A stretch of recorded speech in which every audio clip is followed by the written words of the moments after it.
Wondering how you should study? Curious if there's something better than what you're doing right now? Today I will share with you my weekly study method, which takes into account our best understanding of how adult brains retain knowledge and create strong neural connections. These study methods are what some of the top students are already using to earn high grades. Hello, my Lullings. This is Professor Bo Baez. Many students never achieve their full potential because they aren't studying the right way. While I wish that grit, determination, and hard work were the only criteria for success, it's just not. Let me share with you the stories of John and Marie, two of my former students. Both put in lots of time and effort into their education, but only John succeeded.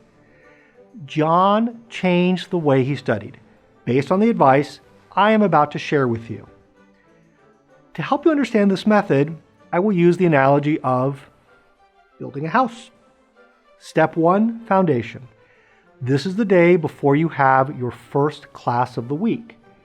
First, read a hornbook, a treatise, a study aid that explains the material you are going to cover in class. Next, read the assigned cases. You want to read the study aid first to give you some context for understanding the cases. Be careful not to spend too much time on the cases, which can take away from the next few important steps. Third, brief the cases using the FERAC case briefing method mentioned in another video. Keep in mind that case briefs should be, brief. Anything beyond about half a page is usually too long. And finally, take notes on what you've read.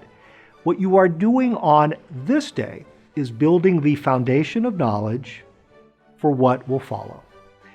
Step 2, scaffolding. During class, take notes on the law and any hints the professor provides on what might be on the exam. Do not take a verbatim transcript, as this is a waste of time. In a typical law school classroom, the professor is trying to demonstrate how to think through the issue. So taking notes at this point about the discussion is almost worthless. What you should be doing is listening and then answering your professor's questions in your head, not writing down what they're saying, let alone what other students are saying. If you leave class with more than about a page of notes, you are probably taking too many notes. What your professor has just done is created some scaffolding to the foundation that you worked on the day before. Step 3, walls. Add the rules from your case briefs and what you learned in class into your rule outline. It is critical that you do this sometime on the day of class because of something called the forgetting curve.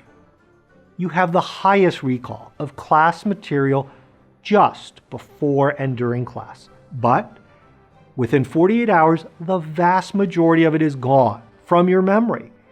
It's as if you hadn't studied it at all. Without reinforcing that knowledge now, on class day, you will have to relearn it later for the exam. That's a waste of your time. To retain the most essential parts of the classroom material, you need to reinforce that material on this day. That is why adding the rules to your rule outline on this day is important. Don't go back and correct your case briefs. That's a waste of your time because case briefs are designed to help you prepare for class and for no other reason. Now, repeat the steps under day 1 for your classes on the next day. By the way, if you have time in between your classes, then work on your rule outline, do a little bit of class prep for the next day during that time. Don't waste your time during law school.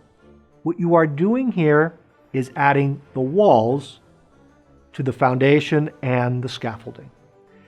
Step 4, the roof. This is the day at the end of the week when all your classes are over, which might be Friday or Saturday. First, review your rule outlines on your own, making changes where needed. When you are satisfied that they are perfect, then and only then, compare your rule outline to either a commercial outline or maybe an outline of a student who aced the course in a prior year. But only review the rules that you have covered in class, not material you haven't covered yet. And with this step, you have added a roof to your house. Step 5, assessment. We now have to test how well you really built that house. Without this step, you might only find out during the exam that your house was defective. Too late by then. There are different ways to test your understanding, but the two most common are multiple choice questions and practice essays.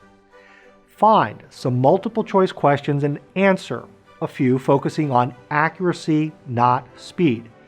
What you are doing here is testing your understanding, not exam preparation. If you get many wrong, something is wrong with your house. Stop, look at the questions that you got wrong, compare them with your notes, and figure out why you got the questions wrong. What you're trying to do is expose gaps in your knowledge. This is by far the most important step in the process and the reason why many students don't improve.